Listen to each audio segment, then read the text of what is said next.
అందరికీ నమస్కారం. ఆంధ్రప్రదేశ్ ప్రభుత్వం ఒక సంచలన నిర్ణయం తీసుకుంది.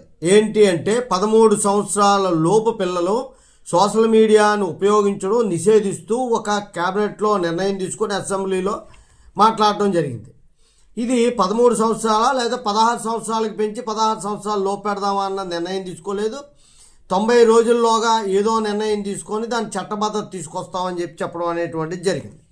అయితే 16 సంవత్సరాల్లో పిల్లలు కానీ ఒకవేళ ఆ సోషల్ మీడియాను ఉపయోగిస్తే ఎలాంటి చర్యలు తీసుకుంటారు, అవి ఎవరి మీద చర్యలు తీసుకుంటారు, ఎలాగా అన్నది ఇంకా వివరంగా రాయదు.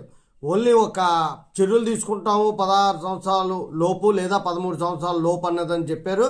ఎందుకంటే వాళ్ళు మానసిక ఒత్తిడికి గురవుతున్నారు, వాళ్ళు భవిష్యత్తు దృష్టిలో పెట్టుకొని అని చెప్తున్నారు. కానీ చాలా మంచిదే, కాకపోతే తీసుకున్న తర్వాత ఎలాంటి చర్యలు తీసుకుంటారనేది చెప్పలేదు. ఇదే కర్ణాటకలో కూడా జరిగింది. కర్ణాటకలో ఆల్రెడీ బిల్లు పాస్ చేయడం జరిగింది. దాన్నే వీళ్ళు సేమ్ కాపీ కొడతారా ఏంటి అన్నది చూడవలసి ఉంది. జై హింద్.